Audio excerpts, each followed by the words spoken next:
Estimation वाले chapter में आपको बतलाया गया था कि एस्टिमेशन कैसे करते हैं। आपको यह भी बतलाया गया था कि टेंस पर या 100 पर या 1000 पर या लाख पर यदि कोई कहे कि आप राउंडिंग ऑफ कीजिए तो उसी को हम सभी एस्टिमेशन भी कहते थे।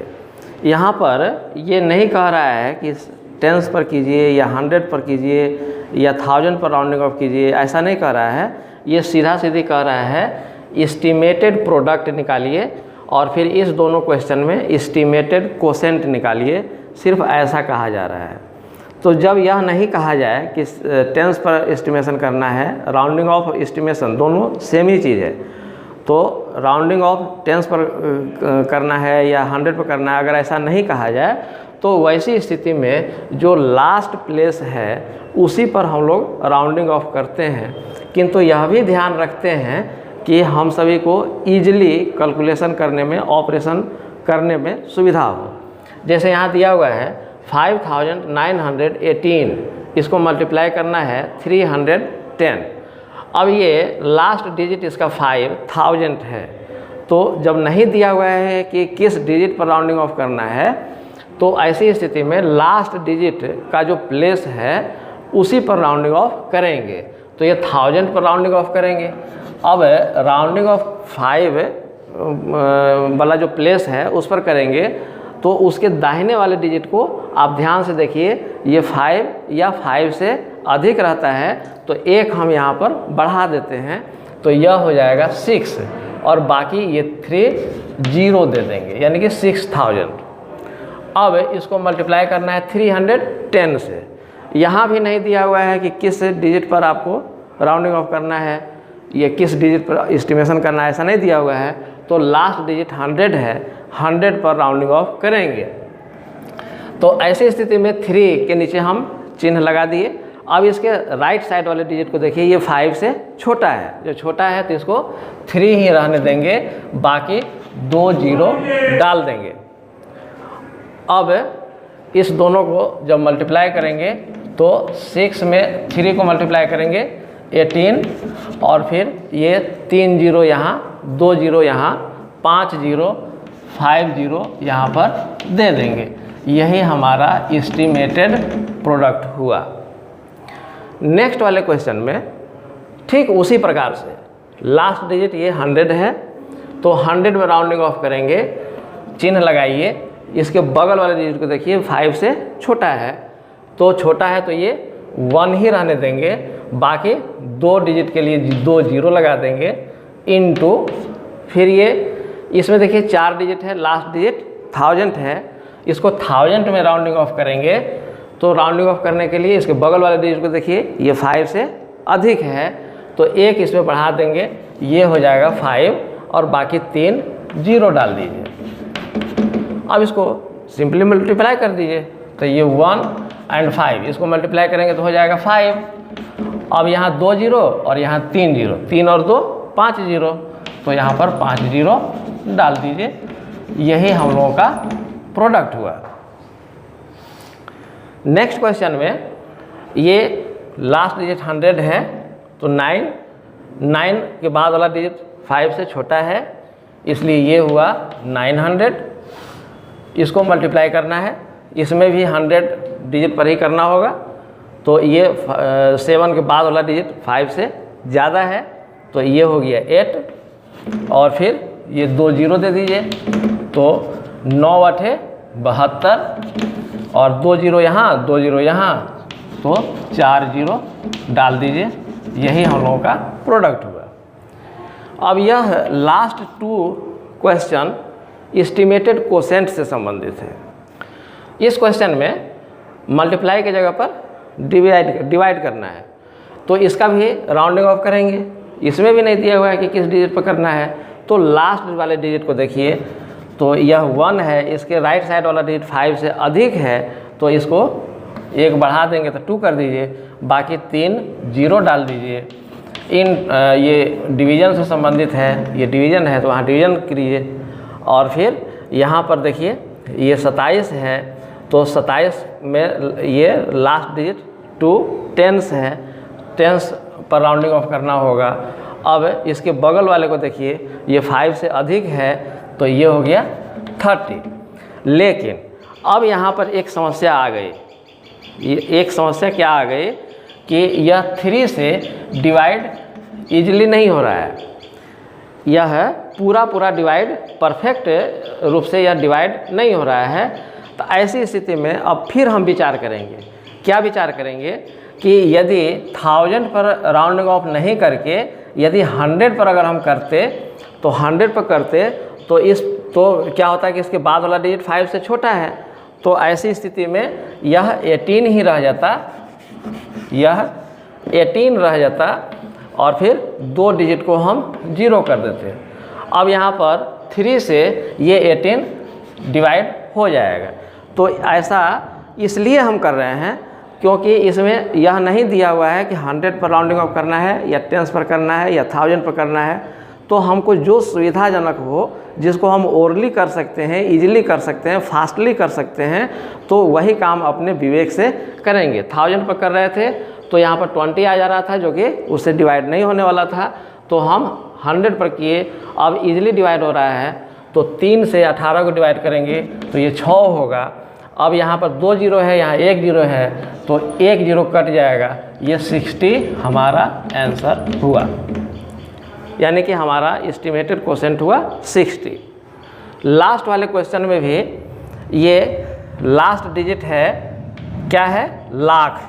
लास्ट डिजिट लाख है तो ये 6 है।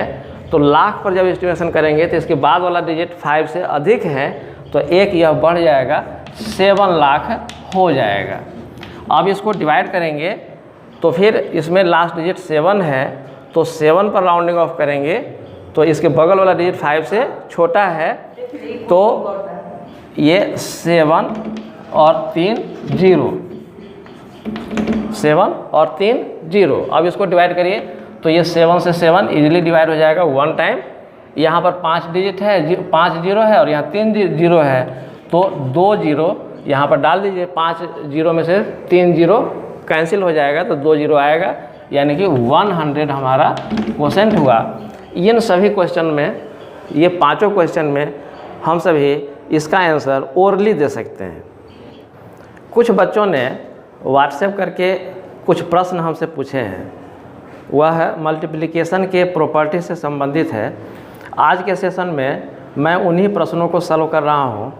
आप ध्यान से इसको देखें और मेरे पिछले वीडियो को भी देखें, क्योंकि उसमें प्रॉपर्टी से संबंधित मैं बहुत सारी बातों को बतलाया हूँ।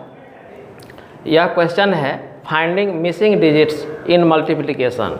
मल्टीप्लिकेशन में जो डिजिट मिस हुआ है या जो नंबर मिस हुआ है उसी को खोजना है, जो कि मल्टीप्लिकेशन के प्रॉपर्टी से आधारित है। ये फर्स्ट क्वेश्चन है 5 × 73 + 17। यह डिस्ट्रीब्यूटिव लॉ है। पिछले वीडियो में आप देखेंगे तो उसमें मैं डिस्ट्रीब्यूटिव लॉ की चर्चा किया हूँ। उसमें 5 को बारी बारी से दोनों नंबर को मल्टीप्लाई करना है और फिर ऐड कर देना है। जैसे ये 5 से 73 को यहाँ मल्टीप्लाई करना होगा, फिर ये प्लस है तो यहाँ भी प्लस है, और अब इस 5 को मल्टीप्लाई करना होगा 17 से, यानी कि वह जो खाली जगह भरना था वहाँ 5 × 17 होगा। दूसरे क्वेश्चन में यह भी डिस्ट्रीब्यूटिव लॉ से संबंधित है, लेकिन अंतर यह है कि पहले वाले क्वेश्चन में प्लस करना था, सम करना था, और दूसरे वाले में डिफरेंस निकालना है। इसमें भी डिस्ट्रीब्यूटिव लॉ के अनुसार 27 को मल्टीप्लाई करेंगे पहले 80 से, जो कि यहाँ पर किया हुआ है 27 × 80, और फिर ये माइनस का साइन है तो यहाँ भी माइनस का साइन है। अब 27 को मल्टीप्लाई कर देंगे 25 से, तो ये 27 भी लिखा हुआ है, हमको सिर्फ 25 लिख देना है। तीसरे क्वेश्चन में इसी चीज़ को थोड़ा उलट करके लिखा हुआ है। ये ब्रैकेट पहले है इंटू 12 बाद में है। इस क्वेश्चन में भी ये 39 को पहले मल्टीप्लाई करेंगे 12 से, जो कि यहाँ पर किया हुआ है। यहाँ प्लस है तो यहाँ भी प्लस है, अब इस 21 को 12 से मल्टीप्लाई करेंगे। 21 पहले ही से लिखा हुआ है, हमको सिर्फ 12 लिख देना है। तो इस तरह से यह भी गैप भर गया। अब आते हैं चौथे क्वेश्चन पर। चौथे क्वेश्चन में 76 × 5 है। राइट साइड में 5 दोनों जगहों पर है, यहाँ भी 5 है और यहाँ भी 5 है, लेकिन 76 के जगह पर यहाँ पर 70 लिखा हुआ है। तो इसका मतलब हुआ कि 76 में से 70 सब्ट्रैक्ट कर देंगे तो हुआ 6, तो यानी कि 70 × 5 और फिर प्लस 6 × 5। जैसा हम पहले करते थे वैसे ही इसमें भी करना होगा। 76 को दो जगहों पर बांटना है, 70 पहले से लिखा हुआ है, इस कारण से 6 हम यहाँ लिखेंगे। तो इस तरह से यह कंप्लीट हो गया। नेक्स्ट क्वेश्चन में फिर यह डिस्ट्रीब्यूटिव लॉ है। डिस्ट्रीब्यूटिव लॉ में यहाँ 42 है, 38 है, फिर यहाँ 12 है। यहाँ पर हम देख रहे हैं कि 42 है और फिर 38 है, लेकिन अंतर यह है कि इस 38 और 12 को एक साथ लिया हुआ है। तो 38 है तो यहाँ पर 12 हम ले लेंगे।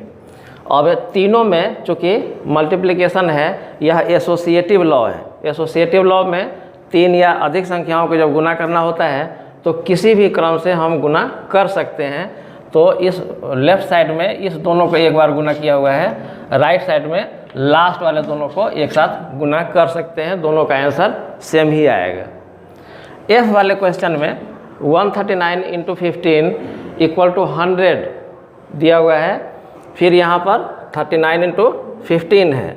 दैट मीन्स कि यहाँ 100 है और यहाँ 39 है, दोनों मिल करके 139 हो गया।